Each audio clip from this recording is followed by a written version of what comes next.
So this is the Nubia Air. This was just brought to our desk, and when I saw this, it immediately looked like the iPhone Air to me, and I was like, I gotta make a video on this. So we're gonna test this out for everything, starting from build and design, gaming, performance, and also cameras as compared to the iPhone Air. Is this a ripoff of the iPhone, or is it actually just a really good phone? All right, spoiler alert, I kind of did an unboxing on social already, so you can check out our TikTok or our Instagram for that. But I do have the box here, and on the box you can see it's got a 6.7-inch display, 1.5K AMOLED, 5.9 mm thickness or thinness. The iPhone Air is supposed to be a 5.6. Up here we have IP68 and 69 dust and water resistance, Nubia AI, whatever that is.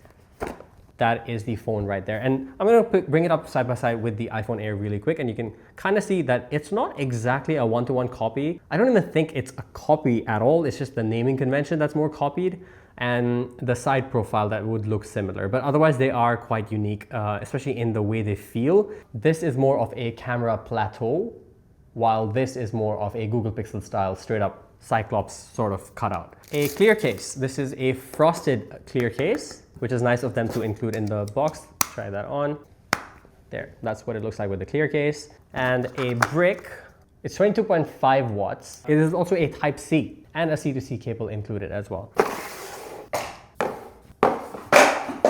Unboxing. Now you might be wondering, why are we reviewing the Nubia Air? It's not even available in most regions. Totally get it. The main reason we made this video is because the Air. Like, we want to know, is this the trend? Are we moving to an Air first phone, a super thin and lightweight phone?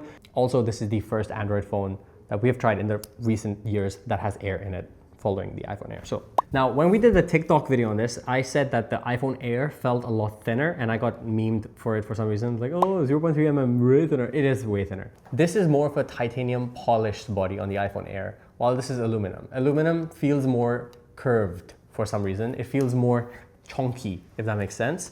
So if I put these back to back like this is thinner, like a lot thinner. I'm not crazy, and I stand by it. Let's start by talking about the build and the design on this. Now, like I said, it is very similar to the build and design of the iPhone Air. It is going to be a little bit taller than the iPhone Air. The exact measurements are on screen right now, so you guys can see the iPhone Air on the left and the Nubia Air on the right. When it comes to the side and the material that's been used, the Nubia Air has the aluminum sort of finish, so it feels more metallic on the sides. The front is Corning Gorilla Glass 7i, but the back of it is where you can kind of feel like this is a cheaper phone. Here's the sound. If you know what this material is, let us know in the comments. So you've got a volume rocker up top and a power button that is red for some reason. Very bold choice.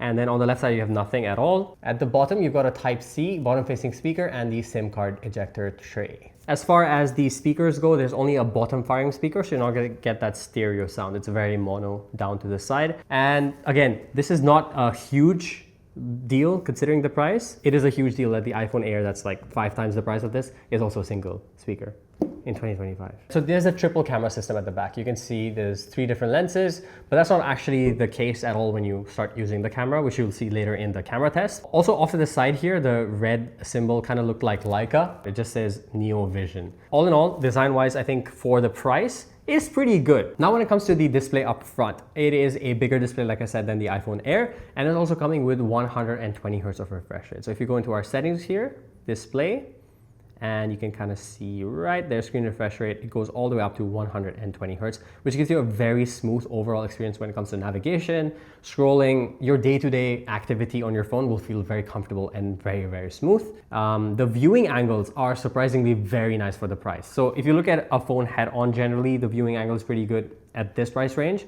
but usually when you tilt it off to the side, it sort of fades off, you get more reflections. But this one, it kind of maintains that same sort of consistency, contrast, and colors all across, whatever angle you're looking at it. Still going on about the display, it looks really, really good because you're getting a pixel density of 440 ppi, and it's also 100% DCI-P3, which means most of the color space in the DCI-P3 will be covered on here. As far as the peak brightness on this goes, Celine just told me it's 4,500 nits.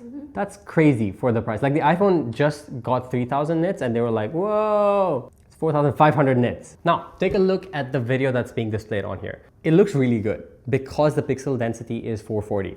So you don't actually need a lot of resolution when your pixel density is in a surface area that's that small. So because the display is bigger, you've got a pixel density of 440, it actually produces very good looking images. And like I mentioned earlier, the viewing angles are fairly good for the price. So it's not flushing out towards the sides, especially when I tilt it left or right.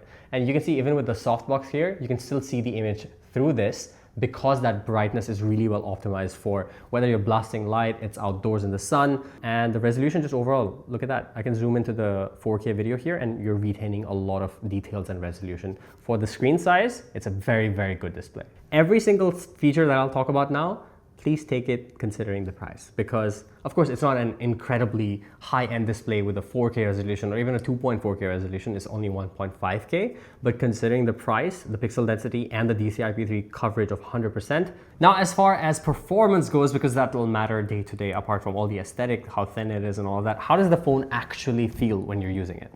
So powering this phone is the Unisoc T8300. I've never heard of this processor before. Apparently it just got announced this year in March.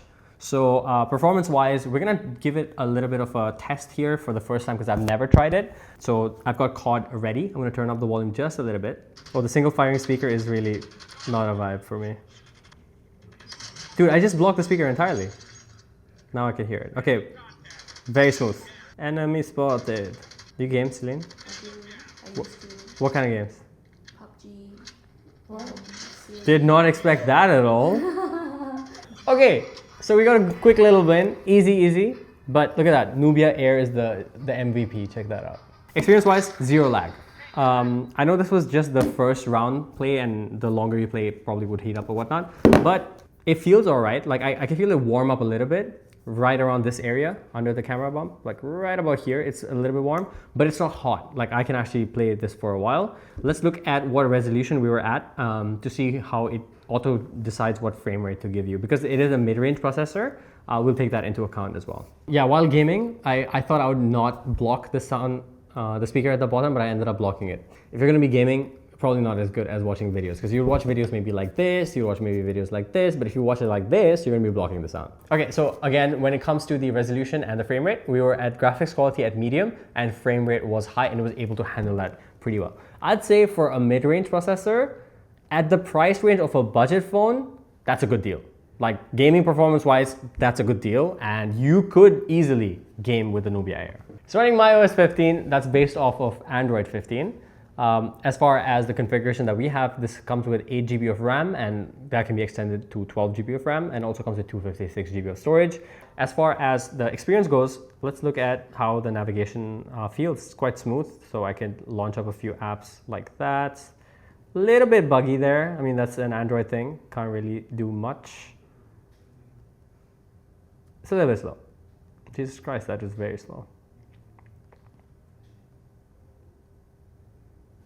It's less than $1,000. Wait, why is it so laggy? It's weird though. Like while we're still doing this test, the gaming was okay, but the day-to-day use of the phone also fine. Feels smooth. But when it comes to like launching and closing out the apps, it's a little bit. You know what I mean? Like, what's going on? Also, apparently when you open up the camera app, it's very slow to bring up the viewfinder with the image on there. And then when you click and take a photo, it's slow. I haven't tried it yet. Let's try it out. Let's take my watch as a subject.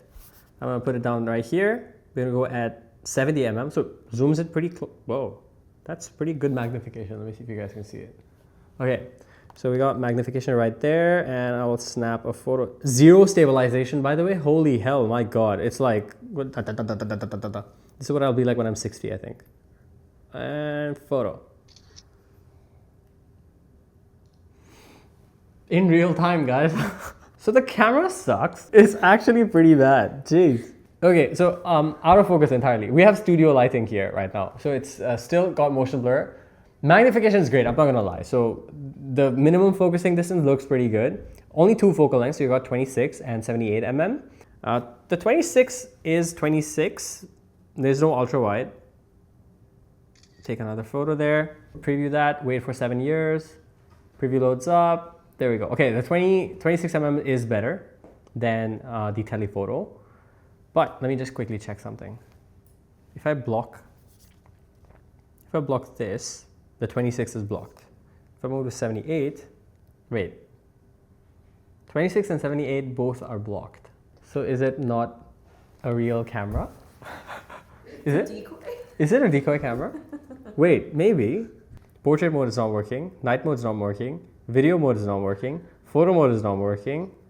Sport mode is not working. 50 megapixels is not working. Camera family is not. Camera family? There's a setting called camera family. What is going on? So it's just this one. It's literally the iPhone Air. So it's only one that works. These two are just there for emotional support. Like, what is this? Is it like a depth perception thing? Maybe it could be maybe it's a family. No, but maybe it actually is like a depth thing. So here are the photos side by side compared to the iPhone Air. I mean, it's literally night and day difference, especially in lower light situations. The Nubia Air kind of looks like a webcam from 1947, while the iPhone actually looks like an iPhone, which is what you expect at this price point. But when you look at the video performance, both of these side by side, again, massive difference even in daytime, let alone nighttime. The Nubia stabilization is absolutely atrocious. The exposure keeps jumping between dark and bright, and the highlights are completely clipped. So if you're looking for a good video and photo phone, the Nubia Air is not for you. As far as the battery performance goes, this is where the Nubia kind of outperforms the iPhone. The iPhone comes with a little over a 3000 milliamp hour battery, while the Nubia has a little over a 5000 milliamp hour battery, which, considering the size, the thinness of it and all, is pretty damn good. It also has a 33 watt charging speed. For this entire duration that we are recording so far, it's been about 30 minutes. There was a bit of gaming, there was a bit of performance, video playback, whatever, and we're still at 96% from 99%. So it only dropped 3% even with gaming and video and all of that. Who is this phone actually for? If you're looking for like a performance phone and you're like, oh, I can't get the iPhone Air, so I should get the Nubia Air. No, it's not even in the same, you know? So this phone costs a little over $250, less than $300, so it's 1,180 ringgit. So that's about $270. Aesthetic and design wise, if that's what you're into, then sure, you'll be pretty happy with this. Nubia is known to have a good performance. I don't even know if the region where you're watching this video from has this phone, but we wanted to make this video because we want to talk about how the Air thing has started to become a trend already. Thin phones, I think, will become a benchmark and a standard eventually. As of now, this is not the standard, but I think we're gonna move towards that, to the point where every phone's gonna be an Air if they change the way they make the battery. But what do you guys think? Let us know down in the comments. Thank you guys for watching, and we'll see you guys again in the next video. Until then, take care. Bye-bye.